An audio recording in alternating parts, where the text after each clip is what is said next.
Le scomode verità sul brigantaggio, ciò che l'Italia nega. La lotta partigiana delle popolazioni del sud contro gli occupanti sabaudi di Loreto Giovannone. Grazie per essere su Canal 104 Plus. Ho già realizzato altri video molto interessanti grazie al testo del ricercatore storico Loreto Giovannone postati sul sito comedonchisciotte.org che trovate nella descrizione.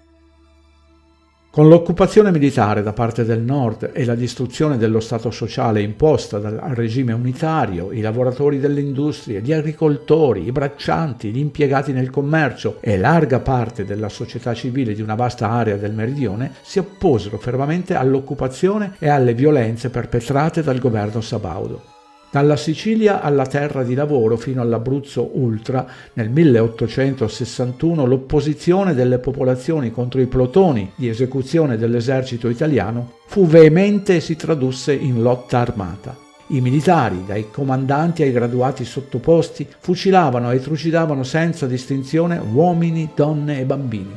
La particolare efferatezza iniziata con i volontari garibaldini della legione ungherese fu poi esibita dall'esercito regolare. Tra i reparti si distinsero in tal senso i bersaglieri. A meno di un anno dalla spedizione di Garibaldi, l'insorgenza contro i militari piemontesi era più viva che mai. Furono 10 lunghi anni di lotta aspra, senza quartiere, terribile, con il sangue che colò a fiotti.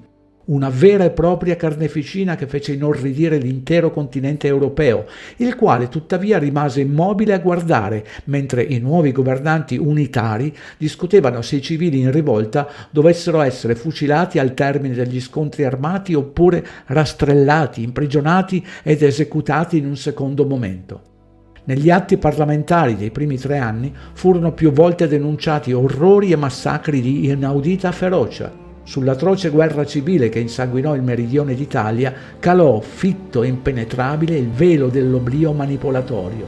Nel secondo dopoguerra alcuni ricercatori trovarono negli archivi, tra le carte che non erano state occultate o distrutte, le prove della vandea del regime politico-militare del Nord contro le popolazioni del Mezzogiorno.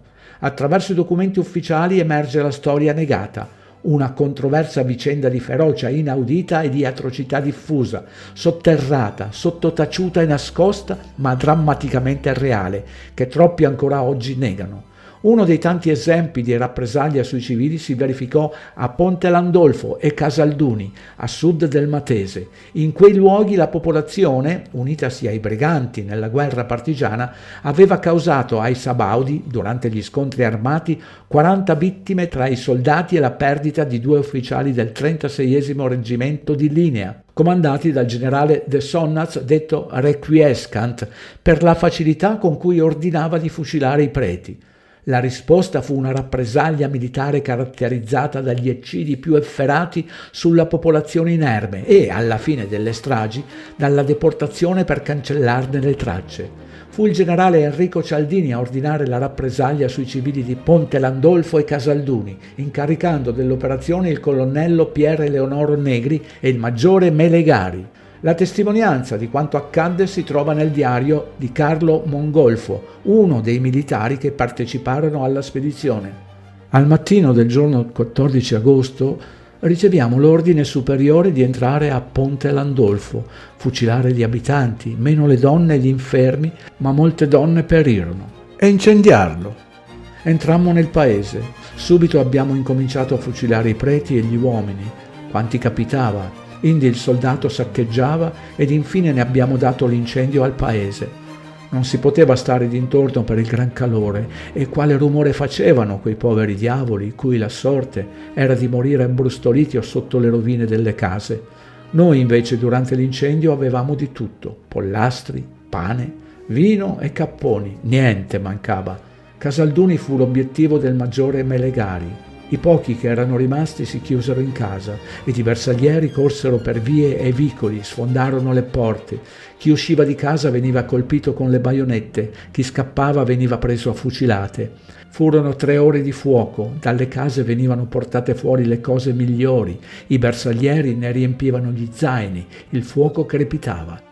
L'onorevole Francesco Marzio Proto, duca di Maddaloni, fu tra i primi a tentare di denunciare i misfatti del governo subalpino alla Camera dei Deputati.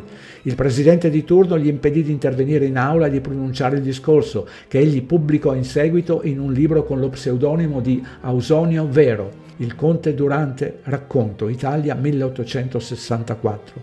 A pagina 119 si legge: Fu Mel, l'energico, come le cognominarono le livree della stampa, quelli del Fantoni, del Galateri, eccetera, che in giunge sia passato per le armi qualunque si rivenga portante un rustolo di pane, quello del prefetto di Foggia, che irrora morte a chi ferra cavalli senza il permesso della prefettura, ed aveva letto non meno la mozione d'inchiesta del deputato Proto, il duca di Maddaloni. Nelle pagine successive, pagina 120-121, l'autore descrive lo stravolgimento del senso pubblico che era ormai fondato sulla menzogna. Il governo piemontese utilizzava ogni mezzo possibile. Narra la deportazione di centinaia di uomini, donne, fanciulli e anziani che, legati tra loro e minacciati dai soldati, venivano imbarcati sui piroscafi per essere deportati al nord, in Sardegna o in Toscana. Questa parte di popolazione meridionale fu vittima dell'articolo 5 della legge Pica. Questa nuova infamia d'Italia, che danna al più feroce ostracismo i sospetti di favorire la guerra di indipendenza, quelli con nuove parole diconsi manutengoli del brigantaggio. Ed essi erano parte di altri meglio che 20.000. Nota del redattore: il numero 20.000 è riferito solo all'anno 1864, tutti così deportati, e quale piangeva il povero campo abbandonato e però il pane della vita sua, quale la famigliuola innocente e i dolci amori e la terra che covre l'ossa dei parenti e il tiepido clima e il purissimo acre di sue contrade mutati per le maremme pestifere di Oristano o le perpetue nevi di Fenestrelle. Ahi, miseria! E fra essi erano venerandi sacerdoti costretti a lasciare il gregge innocente fra le più ferocissime belve e le più dissolute. Erano povere madri che strappavansi alla cura dei figliuoli. L'applicazione dell'articolo 2 della legge Pica aveva di fatto legalizzato la mattanza attuata dall'esercito nei confronti dei civili a partire dal 1861. Tra le decine di stragi più efferate compiute dai bersaglieri va annoverata quella di Cervinara e Montesarchio, avvenuta il 10 dicembre 1861 durante l'inseguimento della banda Cipriani. La seconda compagnia del 18° battaglione Bersaglieri, comandata dal generale Franzini, trucidò 31 civili inermi utilizzando le sole baionette. Prosegue ancora il verbale militare. Non si contò il numero degli uccisi, altri 8 furono fucilati dalla Guardia Nazionale. L'uso della sola baionetta durante gli scontri corpo a corpo con i civili insorgenti è un dettaglio ricorrente nei numerosi rapporti militari. L'applicazione dell'articolo 5 della legge Pica legalizzò inoltre la deportazione. Uomini, donne e bambini furono deportati con le accuse di essere oziosi e vagabondi, manutengoli o sospetti tali dei briganti, ladri, camorristi o sospetti camorristi. La deportazione dai luoghi di nascita o residenza fu massiccia. I coatti vennero confinati ovunque, persino a Finalmarina, nell'ex convento e carcere di Finale Ligure, alla Palmaria, a Porto Maurizio, ad Andora, nelle paludi di Oristano, a Torfolì e nell'isola di San Pietro. Le popolazioni del sud iniziarono da subito la lotta armata a difesa dei propri territori. La resistenza di chi non si era assoggettato all'esercito piemontese non si arrestò di fronte alle fucilazioni, agli arresti, agli incendi, ai saccheggi e agli stupri.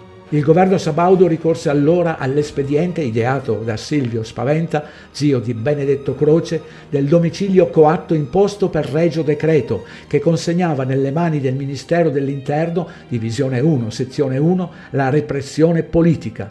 Attraverso i documenti continua ad emergere la storia nascosta o, nelle migliori delle ipotesi, accantonata nell'oblio, priva di riconoscimento storico e di etica civile. È la storia della conquista manu militari del Sud, ampiamente manipolata, su cui fu steso un velo d'omertà che alimenta la trama e la deviazione dei governi al potere e delle istituzioni da ben 165 anni.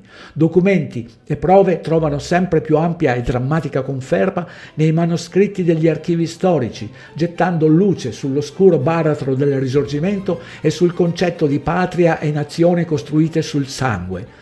Tragicamente scompare nell'omertà degli storici salariati e nelle opacità delle istituzioni qualsiasi principio di diritto. Scompaiono la morale e il senso etico della storia, soffocati dal trionfo della violenza di regime e dall'ingiustizia di una Vandea subita attraverso la riduzione allo stato di colonizzati.